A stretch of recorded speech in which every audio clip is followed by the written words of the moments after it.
Hello दोस्तों, आज है 22 फरवरी 2025 दिन शनिवार का। हिंदी तिथि फाल्गुन कृष्ण नवमी। और आइए बात करते हैं आज के मुख्य समाचार, बड़ी खबरें, देश और दुनिया का ताजा अपडेट लेकर हाजिर हो गए। आज का ये वीडियो भी बहुत ही स्पेशल होने वाला है। पढ़ने वाले बच्चों के लिए, माता पिता के लिए, माताओं और बहनों के लिए, किसान भाइयों के लिए, कर्मचारियों के लिए, बड़े बुजुर्गों के लिए काफी सारी काम की महत्वपूर्ण बड़ी खबरें जानेंगे। देश के अलग अलग राज्यों की ओर से, सरकारों की ओर से बड़ा ही महत्वपूर्ण अपडेट जानेंगे। वीडियो को आप पूरा ध्यान से आखिर तक जरूर देखते रहिएगा, है ना। तो बिना टाइम विलंब के शुरुआत करते हैं आज की पहली बड़ी खबर। महाकुंभ की खबरों से शुरुआत करते हैं। महाकुंभ मेले के आखिरी हफ्ते में भी श्रद्धालुओं की भीड़ कम नहीं हुई है। लगभग 1 करोड़ से अधिक लोगों ने शुक्रवार को पवित्र स्नान के लिए डुबकी लगाई। अब तक 59 करोड़ से अधिक श्रद्धालु इस धार्मिक आयोजन में स्नान कर चुके हैं। वहीं मेले का क्षेत्र अभी भी नो व्हीकल जोन है। महाकुंभ में वीकेंड पर एक बार फिर श्रद्धालुओं का जन सैलाब देखने को मिल रहा है। लोगों को 10 किलोमीटर तक पैदल चलना पड़ रहा है। मेले के अंदर बैरिकेडिंग भी हो रही है। महाकुंभ में आखिरी वीकेंड पर प्रयागराज में एंट्री पॉइंट से लेकर शहर के अंदर तक कई जगहों पर जाम की स्थितियां देखने को मिल रही हैं। प्रयागराज पहुंचने वाली गाड़ियों को संगम से 10 किलोमीटर पहले ही रोका जा रहा है और उसके बाद की दूरी लोगों को पैदल ही तय करनी पड़ रही है। उत्तर प्रदेश के सीएम योगी आदित्यनाथ ने अफसरों से कहा है कि ऐसी व्यवस्था बनाए कि श्रद्धालुओं को कम से कम पैदल चलना पड़े। वहीं महाकुंभ के अब अंतिम सप्ताह में भीड़ और बढ़ने की आशंका है। रेलवे स्टेशनों पर भी खास इंतजाम किए गए हैं। महाकुंभ मेला अब धीरे धीरे अपने समापन की ओर बढ़ रहा है और मेले के अंतिम सप्ताह में भीड़ बढ़ने की संभावनाओं के मद्देनजर रेलवे ने भी खास इंतजाम किए हैं। तीर्थ यात्रियों की बढ़ती संख्या की संभावनाओं के मद्देनजर विभिन्न रेलवे स्टेशनों पर होल्डिंग एरिया बनाए गए हैं। मंत्रालय ने इस तरह की जानकारी शेयर की है। यानी रेलवे ने विभिन्न स्टेशनों पर ऐसे समय में होल्डिंग एरिया यानी यात्रियों के ठहरने के लिए स्थान बनाए हैं। साथ ही महाशिवरात्रि की तैयारियां देखने के लिए 23 फरवरी को मुख्यमंत्री जी भी आ रहे हैं। महाशिवरात्रि के मुख्य स्नान के साथ ही महाकुंभ का समापन होगा। महाशिवरात्रि पर श्रद्धालुओं की भीड़ देखने को मिलेगी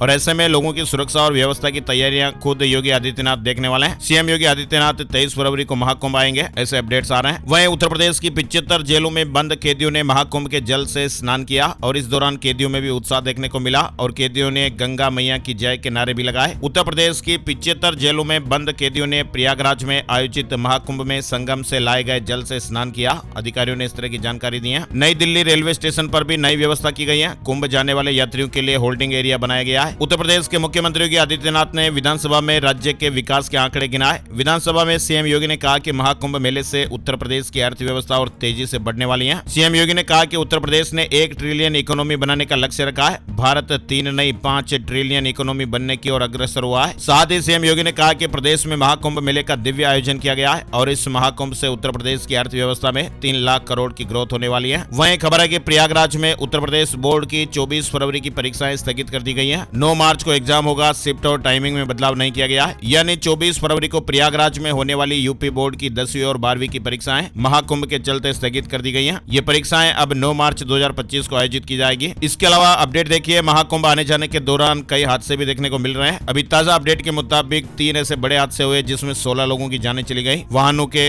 आपस में टकराने से जुड़ी ये घटनाएं देखने को मिल रही हैं। भोजपुर में कार ट्रक में घुस गई जिसकी वजह से 6 लोगों की इस हादसे में जानें चली गई। वाराणसी में खड़े ट्रक से कार टकरा गई जिससे 6 लोगों की जानें चली गई। गाजीपुर में महाकुंभ से लौटते हुए एक हादसा हो गया और इसमें 4 लोगों की जानें चली गई। एक हादसे में तो पप्पू यादव की भांजी समेत 4 लोगों की जान जाने की खबर है। बिहार में पूर्णिया के निर्दलीय सांसद पप्पू यादव की भांजी डॉक्टर सोनी यादव समेत 4 लोगों की सड़क हादसे में जान चली गई। यह हादसा गुरुवार रात 10 बजे यूपी के गाजीपुर के बिरनो थाना क्षेत्र में हुआ था। सांसद ने कहा कि होनहार बेटी चली गई। चलिए बड़ी खबरों की ओर आगे बढ़ते हैं। ईडी ने बीबीसी इंडिया पर 3 करोड़ 44 लाख रुपए का जुर्माना लगाया है। 3 डायरेक्टर पर भी एक्शन लिया गया। एफडीआई नियमों के उल्लंघन का आरोप लगा है। यानी आदेश भारतीय विदेशी मुद्रा प्रबंधन अधिनियम फेमा के तहत दिया गया। हिमालय पर 100 किलोमीटर की रफ्तार से दौड़ेगी रेल। ऋषिकेश कर्णप्रयाग प्रोजेक्ट का 80% काम पूरा हो गया है। ऋषिकेश से 5 घंटे में बद्रीनाथ धाम पहुंच सकेंगे। यानी अभी तक ट्रेन की पहुंच उत्तराखंड में ऋषिकेश तक ही है और ये प्रोजेक्ट पूरा होने के बाद ऋषिकेश से कर्णप्रयाग तक ट्रेन से पहुंचने में करीब 2 घंटे लगेंगे। रुद्रप्रयाग से केदारनाथ बेस कैंप यानी गौरीकुंड जाने के लिए सड़क के जरिए 2 घंटे का सफर करना होगा। वहीं कर्णप्रयाग स्टेशन पर उतरने के बाद करीब 3 घंटे की रोड जर्नी कर बद्रीनाथ धाम पहुंच सकेंगे। अभी क्या होता है कि ऋषिकेश से केदारनाथ बेस कैंप और बद्रीनाथ तक बस या कार से जाने में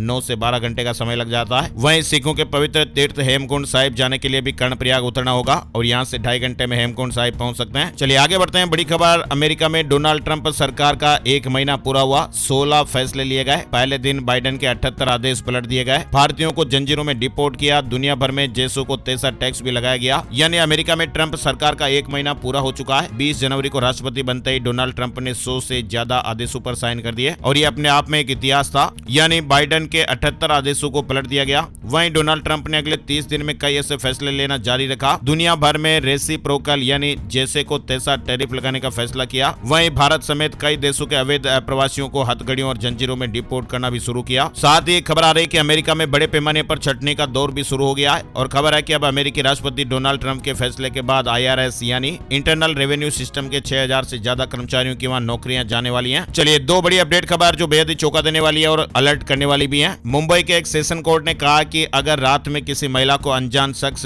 इस तरह से मैसेज करता है कि आपको पसंद करता हूं, आप पतली हैं, आप गोरी हैं, अगर इस तरह के मैसेज करते हैं तो ये भी अश्लीलता की श्रेणी में आएगा। अनजान महिला को मैसेज भेजना भी अश्लीलता है। कोर्ट ने इस तरह से बड़ी बात कही है। सुप्रीम कोर्ट ने आंध्र प्रदेश हाई कोर्ट का फैसला पलट दिया है। सुप्रीम कोर्ट ने कहा कि भारतीय दंड संहिता यानी IPC की धारा 498 के तहत ससुराल पक्ष की क्रूरता साबित करने के लिए दहेज की मांग का आरोप लगाना जरूरी नहीं है। ये कानून 1983 में शादीशुदा महिलाओं को पति और ससुराल पक्ष की प्रताड़ना से बचाने के लिए लागू किया गया था। सुप्रीम कोर्ट ने कहा कि क्रूरता शब्द का मतलब सिर्फ दहेज की मांग नहीं है। अगर किसी महिला को मानसिक या शारीरिक रूप से प्रताड़ित किया जाता है तो यह भी इस धारा 498 के तहत अपराध माना जाएगा। चलिए बड़ी खबर देखिए, सोशल मीडिया से हटाएं भगदड़ की परेशान करने वाली तस्वीरें और वीडियो। सरकार ने एक्स से आग्रह किया है। रेल मंत्रालय ने सोशल मीडिया मंच एक्स यानी ट्विटर से आग्रह किया कि वह नई दिल्ली रेलवे स्टेशन पर भगदड़ के बाद सोशल मीडिया से परेशान करने वाली तस्वीरें और वीडियो को हटाएं। पीड़ित परिवारों ने इन तस्वीरों को असम्मानजनक बताया था। वहीं बड़ी खबर देखिए, रिजर्व बैंक ऑफ इंडिया से जुड़ा अपडेट आ रहा है। भारतीय रिजर्व बैंक ने सिटी बैंक पर 39 लाख रुपए का जुर्माना लगाया है। नियमों का पालन करने में लापरवाही बरती जा रही थी। वहीं बड़ी खबर देखिए, उत्तराखंड में भूकंप आया। उत्तराखंड में भूकंप के झटके महसूस किए गए। भूकंप की तीव्रता 3.5 मापी गई है। इस भूकंप का केंद्र पिथौरागढ़ था, जबकि जमीन के सतह से इसकी गहराई 10 किलोमीटर नीचे थी। चलिए आगे बढ़ते हैं। एक बड़ी खबर आ रही है। उपभोक्ता आयोग ने इंश्योरेंस के मामले में एक बड़ा फैसला सुनाया। बीमा कंपनी के खिलाफ शिकायत स्वीकार करते हुए आयोग ने कहा कि डायबिटीज और हाई ब्लड प्रेशर जैसी बीमारियों को पहले से मौजूद बीमारी नहीं माना जा सकता है। इसलिए बीमा कंपनी से बेस बनाकर क्लेम रिजेक्ट नहीं कर सकती है कि बीमा कराने वाले ने यह नहीं बताया था कि वो डायबिटीज या फिर हाई ब्लड प्रेशर का शिकार था। चलिए बड़ी खबर देखिए, मराठी साहित्य सम्मेलन में PM मोदी ने कहा,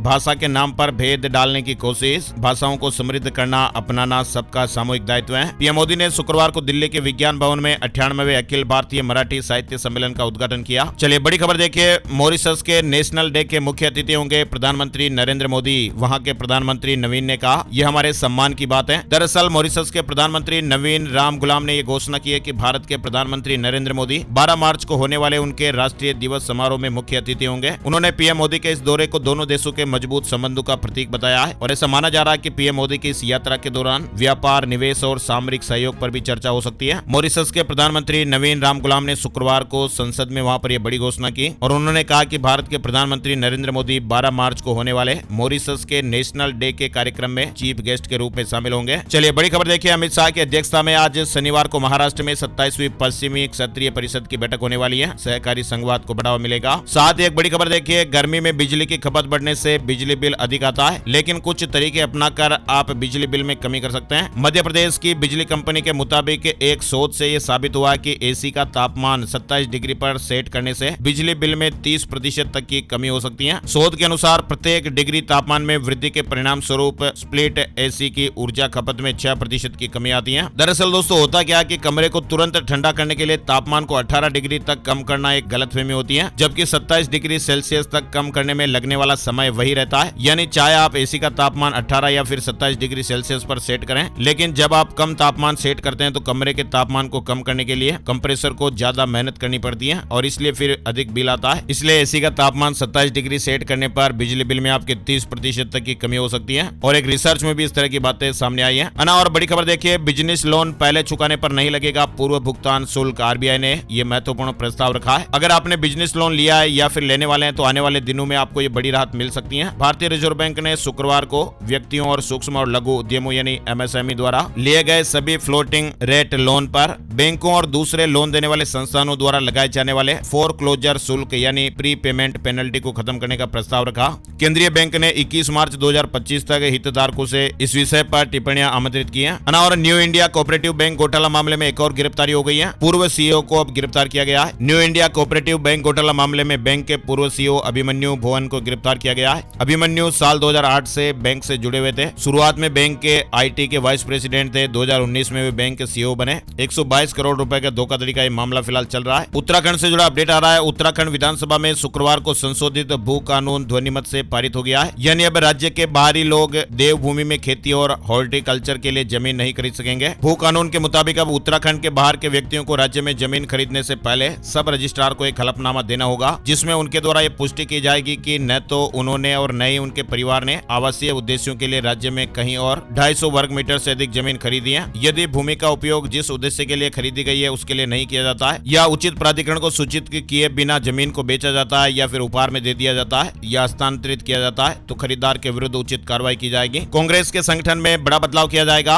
नए सचिवों की नियुक्ति के साथ ही बदले जाएंगे कई राज्यों के प्रदेश अध्यक्ष। बड़ी खबर आ रही है। दिल्ली और हरियाणा समेत कई राज्यों में मिली हार के बाद अब कांग्रेस अपने संगठन में बड़ा बदलाव कर सकती है। सूत्रों के मुताबिक कई राज्यों के प्रदेश अध्यक्ष भी बदले जा सकते हैं। विदेश मंत्री ने बांग्लादेश के विदेश मामलों के सलाहकार तौहीद हुसैन से बातचीत की है। बांग्लादेश को नसीहत भी दी गई है। विदेश मंत्री एस जयशंकर ने बांग्लादेश के विदेश मामलों के सलाहकार तौहीद हुसैन से दो टूक शब्दों में कहा था कि ढाका आतंकवाद को सामान्य न बनने दें। विदेश मंत्रालय ने शुक्रवार को एक खुलासा किया। दोनों नेताओं की मुलाकात इस सप्ताह की शुरुआत में मस्कट में हुई थी। चलिए बड़ी खबर देखिए। बर्थ सर्टिफिकेट को लेकर सरकार ने नियमों में बदलाव किया है। नई डेडलाइन जारी की है। भारत सरकार ने बर्थ सर्टिफिकेट बनवाने और उसमें बदलाव करने की अंतिम तारीख घोषित कर दी है। यानी अब जिन लोगों के पास जन्म प्रमाण पत्र नहीं है या फिर उसमें किसी भी प्रकार की त्रुटि है तो ऐसे लोग 27 अप्रैल 2026 तक इसे बनवा सकते हैं या फिर इसे अपडेट भी करवा सकते हैं। इसके बाद फिर किसी भी तरह का संशोधन संभव नहीं होगा। कई लोग ये समझते हैं कि बर्थ सर्टिफिकेट केवल स्कूल में एडमिशन के लिए जरूरी होता है, लेकिन आपको बताएं कि ये सर्टिफिकेट भी कई सरकारी योजनाओं का लाभ लेने, ड्राइविंग लाइसेंस या फिर पासपोर्ट वगैरह बनवाने और अन्य सरकारी दस्तावेजों के लिए अनिवार्य होता है। पहले बर्थ सर्टिफिकेट जन्म के 15 साल बाद तक बनवाया जा सकता था, लेकिन अब इस उम्र सीमा को हटा दिया गया है। पहले सरकार ने अंतिम तारीख 31 दिसंबर 2024 तय की थी, जिसे अब बढ़ाकर 27 अप्रैल 2026 कर दिया गया है। तो इसलिए आप नया बर्थ सर्टिफिकेट बनवाने के लिए ऑनलाइन आवेदन भी कर सकते हैं या फिर आप अपने स्थानीय नगर निगम कार्यालय या संबंधित सरकारी कार्यालय में आवश्यक दस्तावेजों के साथ आवेदन कर सकते हैं। 27 अप्रैल 2026 से पहले आप आवेदन कर दें, क्योंकि उसके बाद फिर संशोधन की सुविधा नहीं मिलेगी। और जिनका बर्थ सर्टिफिकेट अभी तक नहीं बना है तो वो भी जल्द से जल्द बनवा लें और जिनके गलतियां वो ठीक करवा लें, है ना। और बड़ी खबर देखिए, अब साउथ कोरिया जाना और भी आसान होगा। इमिग्रेशन प्रोसेस में बड़ा बदलाव हुआ है। आजकल के दिनों में लोगों के बीच साउथ कोरिया का क्रेज भी तेजी से बढ़ रहा है और यही वजह है कि कई लोग यहाँ घूमने का मन भी बना रहे हैं। वहीं देखिए, तेलंगाना में एक पोल्ट्री फार्म में अचानक 2500 मुर्गियों की जानें चली गई, जिसकी वजह से हड़कंप मच गया है। अधिकारियों ने सैंपल लेकर जांच के लिए भेज दिए हैं। पोल्ट्री फार्मों में आखिर क्या ये रहस्यमय बीमारी फैल रही है जिससे यह हड़कंप मच गया है? फिलहाल प्रशासन जांच कर रहा है। चलिए आगे बढ़ते हैं। बड़ी खबर देखिए, मध्य प्रदेश से आ रही है। श्रमिकों के न्यूनतम वेतन पर इंदौर हाईकोर्ट ने बड़ा फैसला सुनाया। 21 लाख श्रमिकों को अगले महीने से बढ़ा हुआ वेतन मिलेगा। हाईकोर्ट की इंदौर बेंच ने वेतन मामले में शुक्रवार को यह फैसला सुना दिया है। हाईकोर्ट ने सरकार को निर्देश दिए हैं कि मध्य प्रदेश न्यूनतम वेतन सलाहकार बोर्ड की बैठक बुलाकर टेक्सटाइल उद्योग के श्रमिकों का न्यूनतम वेतन भी 2 माह में निर्धारित कर दें। यानी टेक्सटाइल उद्योग में काम करने वाले करीब 4 लाख श्रमिकों को छोड़कर जो बाकी 21 लाख हैं श्रमिकों को अगले महीने से बढ़ा हुआ वेतन मिल सकता है। वही देखिए, मध्य प्रदेश के 89,000 स्टूडेंट्स को लैपटॉप की राशि दी गई। मध्य प्रदेश के सीएम डॉक्टर मोहन यादव ने शुक्रवार को प्रदेश के करीब 90,000 विद्यार्थियों के बैंक खाते में लैपटॉप की राशि के 25-25 हजार रुपए ट्रांसफर किए। ये वो छात्र हैं जिन्होंने 12वीं कक्षा में 75% से अधिक नंबर प्राप्त किए थे। आगरा की युवती घर से ट्रेन तक डिजिटल अरेस्ट हो गई। ठगों ने कहा कि तुमने जिसे पार्सल भेजा है वो बैंकॉक का गैंगस्टर है, बचना है तो 13 लाख रुपए भेज दो। ये धमकी भरा फोन आगरा की रहने वाली एक युवती के पास आया और खुद को क्राइम ब्रांच का अधिकारी बताकर साइबर ठगों ने उसे 4 दिन तक घर और ट्रेन तक में डिजिटल अरेस्ट रखा। युवती नोएडा से अपने घर आगरा पहुंची और ठगों को पैसे भेजे और ठगी का एहसास होने पर पीड़िता ने साइबर थाने में मामला दर्ज कराया। ये युवती नोएडा के एक प्राइवेट कंपनी में काम करती है, ऐसा बताया जा रहा है। इसलिए हम आपको कहते हैं कि ऐसी खबरों से, फर्जी बदमाशों से आप भी सावधान रहें। चलिए अपडेट देखिए, हरियाणा निकाय चुनाव से जुड़ा हुआ है। कांग्रेस के स्टार प्रचारकों की लिस्ट जारी हो गई है। हुड्डा, सैलजा समेत 30 नेताओं को जिम्मेदारी दी गई है। हरियाणा में निकाय चुनाव को लेकर शुक्रवार को कांग्रेस ने स्टार प्रचारकों की लिस्ट जारी कर दी है। वही देखिए, बलौदाबाजार हिंसा मामले में 7 महीने बाद देवेंद्र जेल से रिहा। बर्थडे के दूसरे दिन सुप्रीम कोर्ट से जमानत मिल गई है। भीम आर्मी प्रदेश अध्यक्ष समेत 112 लोगों को भी बेल मिल गई है। पंजाब में 21 आईपीएस बदले गए, इनमें 9 एसएसपी शामिल। दिल्ली में सत्ता गंवाने के बाद पंजाब में सरकार अब एक्टिव हो गई है। वहीं आपको बताएं, विभिन्न मांगों को लेकर किसानों की केंद्र सरकार के साथ आज 22 फरवरी को चंडीगढ़ में बैठक होगी। वहीं डल्लेवाल के सेहत में पहले की तुलना में अब सुधार है। हिमाचल प्रदेश में एसएमसी शिक्षकों की हड़ताल खत्म हो गई है। शिक्षा मंत्री मिलने पहुंचे, बोले कि शिक्षकों को नियमित करना प्राथमिकता रहेगी। वहीं आपको बताएं, चैंपियंस ट्रॉफी के तीसरे मैच में साउथ अफ्रीका ने अफगानिस्तान को 107 रन से हरा दिया। शुक्रवार को कराची के नेशनल स्टेडियम में साउथ अफ्रीका ने बैटिंग चुनी थी। चलिए राजधानी दिल्ली से जुड़े कुछ जरूरी अपडेट भी चल रहे हैं। दिल्ली की सत्ता संभालने के बाद रेखा सरकार अब एक्शन मोड में काम कर रही है और इसी बीच दिल्ली सरकार ने 553 मौजूदा मोहल्ला क्लिनिकों को शहरी आयुष्मान आरोग्य मंदिर में अपग्रेड करने का फैसला किया है। इसके अलावा बीजेपी सरकार ने दिल्ली वासियों को बड़ी राहत देते हुए 500 रुपए की दर पर सालाना 10 गैस सिलेंडर देने का प्लान बनाया है और होली और दीपावली पर 2 फ्री गैस सिलेंडर देने की दिशा में भी बड़ा कदम उठाया है। इसके अलावा एक बड़ा कंफ्यूजन भी दूर हो गया है। दिल्ली में फ्री बस यात्रा जारी रहेगी। परिवहन मंत्री जी ने कहा कि 4 महीने में 11,000 ई बसें आएंगी। इसके अलावा महिलाओं को 2500 रुपए मिलने वाली स्कीम पर भी बड़ा अपडेट आया है। महिला सम्मान योजना पर सीएम रेखा गुप्ता ने आज बैठक बुलाई है। कई पहलुओं पर मंथन किया जाएगा। वहीं राजधानी दिल्ली में आयुष्मान योजना के तहत 10 लाख रुपए तक का इलाज फ्री दिया जाएगा। मुख्यमंत्री रेखा गुप्ता ने इस ऐलान को मंजूरी दे दी है। 1 लाख लोगों के प्रधानमंत्री जन आरोग्य योजना कार्ड भी बनाए जाएंगे। केंद्र सरकार की तरफ से अधिकारियों की दिल्ली में आयुष्मान योजना को लेकर ट्रेनिंग भी शुरू हो गई है। साथ ही आपको बताएं, दिल्ली का विधानसभा सत्र 24, 25 और 27 फरवरी को आयोजित किया जाएगा। 26 फरवरी को महाशिवरात्रि के अवकाश के कारण कोई बैठक नहीं होगी। दिल्ली में रेखा सरकार ने 24 फरवरी से विधानसभा का विशेष सत्र बुलाया है। शराब घोटाले और सीएजी की रिपोर्ट पर चर्चा की जाएगी। चलिए आगे बढ़ते हैं। बड़ी खबर देखिए, दिल्ली की नई सीएम रेखा गुप्ता को कितनी मिलेगी सैलरी।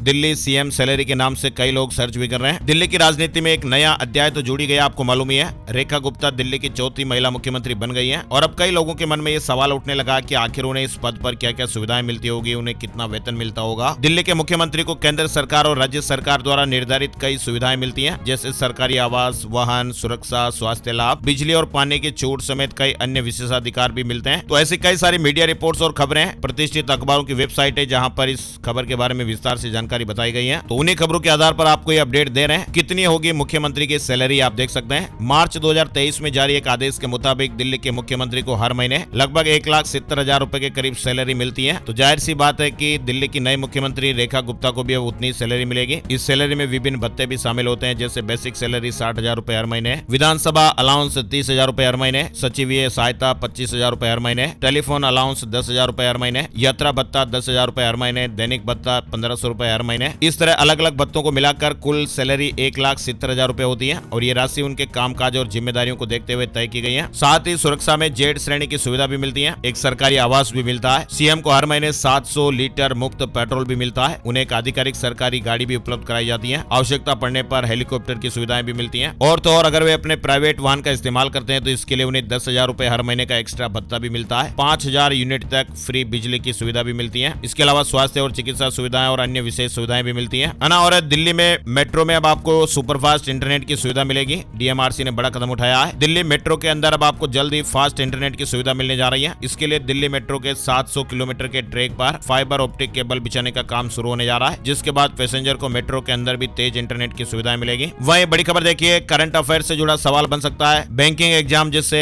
बैंक पीओ या बैंक क्लर्क या स्पेशलिस्ट ऑफिसर वगैरह के अगर आप एग्जाम दे रहे हैं या फिर भारतीय रेलवे के या किसी भी स्टेट लेवल के कॉम्पिटेटिव एग्जाम भी आप दे रहे हैं तो करंट अफेयर्स में ये सवाल बन सकता है। असम की एक जीव विज्ञानी पूर्णिमा देवी बर्मन को दुनिया के सबसे लुप्त प्राय सारसों में से एक को बचाने के लिए संरक्षणवादी के रूप में टाइम की वुमन ऑफ द ईयर 2025 सूची में शामिल किया गया है। तो ये जानकारी आप याद रखिएगा, परीक्षा के पेपर में इससे जुड़ा सवाल देखने को मिल सकता है। और परीक्षाओं में आपको मालूम ही है एक एक नंबर से कितना कंपटीशन रहता है, पॉइंट्स के अंदर कंपटीशन चलता है। सारस पक्षी की प्रजाति के विकास और बचाव में इन्होंने योगदान दिया। वहीं देखिए 16 साल की एक बच्ची को स्कूल जाते समय हार्ट अटैक आ गया, मौके पर ही जान चली गई। तेलंगाना के कामारेड्डी जिले से दर्दनाक घटना सामने आई है। वहीं देखिए शेयर मार्केट में निवेश करने वालों के लिए जरूरी अपडेट है। निफ्टी 50 में बड़ा बदलाव हुआ है। जोमेटो और जियो फाइनेंशियल सर्विसेज की एंट्री हो गई है। बीपीसीएल और ब्रिटानिया इससे बाहर हो जाएंगे। लगातार 5वें महीने सेंसेक्स नीचे जा रहा है। 8 दिन और गिरा तो फिर 30 साल का रिकॉर्ड भी टूट जाएगा। 24 साल का रिकॉर्ड तो पहले ही टूट चुका है। भारतीय शेयर बाजार से जुड़ा ये जरूरी अपडेट चल रहा है। 21 दिन में 23,000 करोड़ से ज्यादा विदेशी निवेशकों ने पैसा निकाला। 21 दिनों में विदेशी निवेशकों ने भारतीय शेयर बाजार से 23,000 करोड़ की बिकवाली की है और इस बिकवाली का सीधा असर भारतीय स्टॉक मार्केट पर देखने को मिल रहा है। शेयर मार्केट न्यूज अपडेट में आपको बताएं, सेंसेक्स 424 अंकों की गिरावट के साथ 75,311 के स्तर पर बंद हुआ। निफ्टी में 117 अंकों की गिरावट रही और ये 22,795 के स्तर पर बंद हुआ है। चलिए आगे बढ़ते हैं। बड़ी खबर, मध्य प्रदेश की नई निवेश नीति देश में है सर्वश्रेष्ठ। सीएम मोहन यादव ने इन्वेस्टर समिट से पहले ये बड़ी बात कही है। मध्य प्रदेश सरकार बहुमंजिला औद्योगिक परिसर बनाने के लिए उद्योगपतियों को एक निश्चित सीमा तक छूट भी देगी। वहीं सरकार उद्योग ऋण पर ब्याज में भी उचित सीमा तक छूट देगी। इस महीने 24 और 25 फरवरी की तारीख को भोपाल में होने वाला वैश्विक निवेशक सम्मेलन बहुत ही ऐतिहासिक अवसर होने जा रहा है। वहीं देखिए इंदौर और भोपाल समेत मध्य प्रदेश के 5 शहरों में लागू होगी नई इलेक्ट्रिक मोटर वाहन पॉलिसी। झारखंड में मजदूरों के लिए खुशखबरी आ रही है। हेमंत सोरेन सरकार मनरेगा मजदूरी बढ़ाने जा रही है। यानी झारखंड में मनरेगा श्रमिकों के लिए हेमंत सोरेन सरकार ने यह बड़ी खुशखबरी दी है। अपडेट है कि मनरेगा की मजदूरी की दर बढ़ाने बढ़ाने की योजना बन रही है और मजदूरी में कुल 78 रुपए की बढ़ोतरी होने की उम्मीद है। यूसीसी के खिलाफ मुस्लिम पर्सनल लॉ बोर्ड की उत्तराखंड हाई कोर्ट में याचिका, 1 अप्रैल को इस मामले में सुनवाई होगी। उत्तर प्रदेश में स्वास्थ्य सेवाओं को बेहतर बनाने के लिए बड़ा कदम उठाया गया है। 5000 नए सब सेंटर को हरी झंडी दी गई है। वहीं उत्तर प्रदेश सरकार ने 5600 श्रमिकों को रोजगार के लिए इजराइल भेजा है। विधानसभा में मंत्री अनिल राजभर ने इस तरह से अपडेट दिया है। सरकार ने विधानसभा में बताया कि रोजगार के लिए उत्तर प्रदेश से 5600 श्रमिकों को सफलतापूर्वक इजराइल भेजा गया है। साथ ही उत्तर प्रदेश में काम कर रहे संविदा कर्मचारियों के लिए भी बड़ी खुशखबरी है। योगी सरकार ने इस तरह से संविदा आउटसोर्सिंग पर रखे हुए कर्मचारियों का न्यूनतम मानदेय बढ़ा दिया है, यानी कि ऐसे कर्मचारियों को अब हर महीने न्यूनतम 16,000 से 20,000 रुपए तक वेतन दिया जाएगा और इसके साथ ही उनकी भर्ती अब सीधे एजेंसियों के माध्यम से न करके निगम के माध्यम से की जाएगी। साथ ही सीएम योगी ने बड़ी घोषणा में बताया कि प्रदेश में संविदा पर रखे गए होमगार्ड, पीआरडी जवान, ग्राम चौकीदार, शिक्षा मित्र, अनुदेशक, आशा वर्कर्स, आंगनबाड़ी, एएनएम, संविदा से जुड़े और स्वच्छता से जुड़े सभी कर्मचारियों को मुख्यमंत्री जन आरोग्य अभियान के अंतर्गत 5 लाख रुपए तक की निःशुल्क चिकित्सा का लाभ दिया जाएगा, यानी संविदा कर्मचारियों को 5 लाख रुपए तक का बीमा का लाभ भी मिलेगा। वहीं उत्तर प्रदेश में युवाओं को 10 लाख रुपए तक का इंटरेस्ट फ्री लोन भी मिल रहा है। उत्तर प्रदेश सरकार ने राज्य के युवाओं को आत्मनिर्भर बनाने और स्वरोजगार के लिए नए अवसर उपलब्ध कराने के लिए मुख्यमंत्री युवा उद्यमी योजना की शुरुआत की हुई है। इस योजना की घोषणा 24 जनवरी 2025 को उत्तर प्रदेश स्थापना दिवस के अवसर पर की गई। मुख्यमंत्री योगी आदित्यनाथ के नेतृत्व में शुरू की गई इस पहल के तहत उत्तर प्रदेश राज्य के युवाओं को 10 लाख रुपए तक का ब्याज मुक्त लोन दिया जाएगा, जिससे युवा अपना खुद का व्यवसाय शुरू कर सकेंगे। इस योजना का संचालन एमएसएमई विभाग कर रहा है और अब तक 96 लाख से अधिक युवा इसके लिए आवेदन कर चुके हैं। किसी भी नए उद्यमी को पहले चरण में 5 लाख रुपए तक का लोन दिया जाएगा और अगर उनका व्यवसाय सफल होता है तो फिर दूसरे चरण में 10 लाख तक का लोन भी प्राप्त किया जा सकता है। उम्र 21 से 40 साल के बीच होनी चाहिए और आवेदक को कम से कम 8वीं पास होना चाहिए। वही देखिए, झारखंड में 10वीं बोर्ड पेपर लीक मामले में जेएससी की कार्रवाई शुरू हो गई है। एक स्कूल और कोचिंग संचालक को इस मामले में गिरफ्तार किया गया है। हरियाणा में पानीपत समेत 6 जिलों में ओले गिरे हैं। जींद में तो गेहूं की फसल बिछ गई। हरियाणा में शुक्रवार सुबह हिसार, भिवानी, सिरसा, नारनौल और चरखी दादरी में धुंध देखी गई। कई इलाकों में ओले गिरने की भी खबर है। हिमाचल प्रदेश में 26 और 27 तारीख को हेवी स्नोफॉल हो सकता है। हिमाचल प्रदेश में शिवरात्रि पर भारी बर्फबारी के आसार बन रहे हैं। मौसम विभाग ने कहा कि 25 फरवरी को पश्चिमी विक्षोभ एक्टिव हो रहा है और इसकी वजह से हिमाचल प्रदेश में बारिश और बर्फबारी जैसी गतिविधियां देखने को मिलेगी। 26 और 27 फरवरी को पहाड़ों पर भारी बर्फबारी देखने को मिल सकती है। फिलहाल 22 से 24 फरवरी तक प्रदेश भर में मौसम साफ ही रहेगा। उत्तराखंड में झमाझम बारिश, कई जिलों में बर्फबारी, अगले 5 दिन का मौसम। यहाँ पर पश्चिमी विक्षोभ का असर अगले 24 से 48 घंटों तक देखने को मिलेगा और बर्फबारी देखने को मिलेगी। और किया कि अपडेटेड 2025 सेल्टोस लॉन्च हो गई है। 3 नए वेरिएंट्स के साथ 24 ट्रिम्स में मिलेगी। वहीं टाटा सफारी और हारियर के नए एडिशन लॉन्च हो गए हैं। राजस्थान में 5 दिन बाद गर्मी तेज पड़ने वाली है। बारिश के बाद ठंडी हवा से सुबह शाम हल्की सर्दी महसूस हो रही है, लेकिन आज से ही फिर तापमान बढ़ेगा और 25-26 फरवरी तक तो राजस्थान के कई शहरों में दिन में गर्मी बढ़ सकती है। राजस्थान से जुड़ा अपडेट देखिए, कांग्रेस प्रदेशाध्यक्ष समेत 6 विधायक विधानसभा से सस्पेंड कर दिए गए। वहीं इस मामले को लेकर विपक्ष का सदन में देर रात तक धरना भी जारी। रामधुनी की आज जिलों में प्रदर्शन भी होगा। कांग्रेस प्रदेशाध्यक्ष गोविंद सिंह डोटासरा समेत 6 विपक्षी विधायकों को राजस्थान विधानसभा से सस्पेंड कर दिया गया। इसके बाद सदन की कार्यवाही सोमवार तक स्थगित कर दी गई। निलंबन के खिलाफ कांग्रेस विधायक सदन में धरने पर बैठ गए। मंत्री जोगाराम पटेल और जवाहर सिंह बेडम धरना दे रहे विधायकों से बातचीत करने पहुंचे, लेकिन वार्ता विफल रही। धरना देर रात तक भी जारी था। वहीं अब इंदिरा गांधी के खिलाफ की गई टिप्पणी और 6 विधायकों के निलंबन के खिलाफ कांग्रेस आज शनिवार को सभी जिलों में विरोध प्रदर्शन भी करेगी। प्रदेश कांग्रेस ने सभी जिलों में प्रदर्शन करने के निर्देश दिए हैं। वहीं राजस्थान में हाईकोर्ट ने एसआई भर्ती में सरकार को 2 महीने का समय दिया है। कहा कि किसी भी तरह का फैसला लेने की छूट, फील्ड पोस्टिंग पर रोक रहेगी। वहीं राजस्थान में बजट के ऐलान के बाद एक्शन मोड में सीएम भजनलाल, कैबिनेट मंत्रियों को बड़ी जिम्मेदारी सौंपी गई है। मुख्यमंत्री के निर्देशानुसार बजट घोषणाओं को समय पर पूरा करने के लिए प्रभारी सचिव और प्रभारी मंत्री 22 और 23 फरवरी को अपने अपने प्रभार वाले जिलों का दौरा करेंगे। राजस्थान में फार्मासिस्ट भर्ती 2023 की चयन सूची जारी करने पर रोक हट गई है। हाईकोर्ट ने रोक हटाते हुए याचिकाकर्ता के लिए पद सुरक्षित रखने के निर्देश दिए हैं। वहीं राजस्थान में होमगार्ड में नई भर्ती और मानदेय बढ़ाने की तैयारी। आईजी चौहान ने एक केंद्र का वार्षिक निरीक्षण किया, स्टाफ की समस्याएं भी सुनी। रीट एग्जाम से जुड़ा अपडेट देखिए, बायोमेट्रिक और फेस रिकॉग्निशन से वेरिफिकेशन होगा। चुनाव की तरह एसओपी जारी होगी, स्ट्रॉन्ग रूम से नजर रहेगी। 27 और 28 तारीख को यह परीक्षा होने वाली है। यानी इस बार रीट एग्जाम में नकल रोकने, निष्पक्ष और पारदर्शी आयोजन के लिए पहली बार अभ्यर्थियों की बायोमेट्रिक और फेस रिकॉग्निशन वेरिफिकेशन किया जाएगा। एग्जाम में फर्जी और डमी अभ्यर्थियों की पहचान और संदिग्ध एक्टिविटियों पर भी कड़ी नजर रखी जाएगी। बिहार से जुड़ी खबर देखिए, समस्तीपुर जिले में होमगार्ड के रिक्त पदों पर जल्दी बहाली की जाएगी। मध्य प्रदेश में डेंटल सर्जन पदों के लिए आवेदन शुरू हो गए। New India insurance company limited ने सहायक भर्ती की प्रारंभिक परीक्षा के रिजल्ट जारी कर दिए हैं। वहीं महाराष्ट्र राज्य पात्रता परीक्षा के लिए अधिसूचना जारी हो गई है। और आइए अब आपको बताते हैं gold price today, silver silver price today. सोने चांदी के भाव। सोने और चांदी के दामों में गिरावट देखने को मिली है। 10 ग्राम 24 कैरेट सोने का दाम 428 रुपए गिरकर 86,092 रुपए पर आ गया। चांदी की कीमत में 642 रुपए की गिरावट आई, 97,147 रुपए प्रति किलो पर आ गई। आइए अब आपको बताते हैं कि आज 22 फरवरी का राशिफल कैसा रहने वाला है। आज का राशिफल जानते हैं। आज शनिवार 22 फरवरी को मेष राशि के लोगों को धन लाभ के अवसर मिल सकते हैं। मिथुन राशि के लोग पूरी जानकारी मिलने के बाद ही जरूरी निर्णय लें। सिंह राशि के लोग अपनी योजनाओं पर काम शुरू कर पाएंगे। कुंभ राशि वालों के लिए भी आज दिन शुभ रहेगा। वृषभ राशि वालों के लिए भी आज तरक्की के लिए द्वार खुल रहे हैं, थोड़ी मेहनत करने की जरूरत है। मिथुन राशि वाले अगर आज कोई विशेष निर्णय लेने जा रहे हैं तो पहले उससे संबंधित पूरी जानकारी को हासिल करें, तभी आप सफल हो पाएंगे। कर्क राशि वाले ध्यान दीजिएगा, आपके साथ आज ऐसी कोई घटना घटित होगी जिसके बारे में आपने कभी अनुमान भी नहीं लगाया होगा। आपको किसी ईश्वरीय शक्ति का आभास होगा। प्रॉपर्टी संबंधी कोई निर्णय लेने में वरिष्ठ लोगों का आपको मार्गदर्शन भी मिल सकता है। दिन आपके लिए आज अच्छा है, आप किसी बड़ी समस्या से बच जाएंगे। सिंह राशि वालों के पैतृक संपत्ति संबंधी मामलों को हल करने में किसी वरिष्ठ सदस्य का मार्गदर्शन मिलेगा, जल्दी समाधान भी होगा। कन्या राशि वाले आज दिन भर अपने मन मुताबिक कार्यों में समय व्यतीत करेंगे, ऊर्जावान और प्रफुल्लित महसूस करेंगे। कोई पैसा अगर उधार दिया वगैरह है तो पैसा वापस मिलने में आपकी आर्थिक समस्या हल हो जाएगी। संतान पक्ष की ओर से भी आपको खुशखबर मिल सकती है और परिवार के साथ आज डिनर का लुत्फ भी आप उठा सकते हैं। तुला राशि वालों की ग्रह स्थितियां सुखद ही है। किसी मित्र या सहयोगी से फोन के माध्यम से आज कोई महत्वपूर्ण सूचना आपको मिल सकती है। धनु राशि वालों के सामाजिक और समिति संबंधी कार्यों में अपना योगदान देना आपकी पहचान को बढ़ाएगा। आपकी लोकप्रियता के साथ साथ आपका जन संपर्क का दायरा भी बढ़ेगा। कुछ राजनीतिक लोगों के साथ भी आपकी लाभदायक मुलाकात हो सकती है और घर में धार्मिक काम करने वगैरह की कार्य की योजनाएं भी बन सकती हैं। मकर राशि वाले अपने क्षमता और प्रतिभा को पहचाने। परिवार से जुड़े किसी फैसले में आपको अप्रत्याशित सफलता मिलने की स्थितियां बन रही हैं। और मीन राशि वालों के लिए व्यावसायिक और व्यक्तिगत गतिविधियां व्यवस्थित ही रहेगी। घर के रखरखाव संबंधी वस्तुओं की आज शॉपिंग हो सकती है और किसी ऐतिहासिक स्थल पर घूमने जाने का आज आपका प्रोग्राम बन सकता है, जिससे आप बहुत अधिक शांति और हल्कापन महसूस करेंगे और आपको घर के किसी वरिष्ठ सदस्य की तरफ से आज कीमती उपहार भी मिल सकता है। तो ये दोस्तों राशिफल के बाद इस वीडियो को अब यहीं समाप्त करते हैं। हर रोज हम ऐसी ताजा खबरों का वीडियो लाते रहते हैं, तो प्लीज आप इस वीडियो को लाइक और शेयर जरूर कर दीजिएगा और इस वीडियो को आप अपने यार दोस्तों के साथ, मित्रों के साथ, सभी के साथ इस वीडियो को आप फेसबुक और व्हाट्सएप पर जरूर शेयर कर दीजिएगा। एक और नई जानकारी और अपडेट वीडियो में फिर मिलते हैं, तब तक के लिए जय श्री राम, जय हनुमान।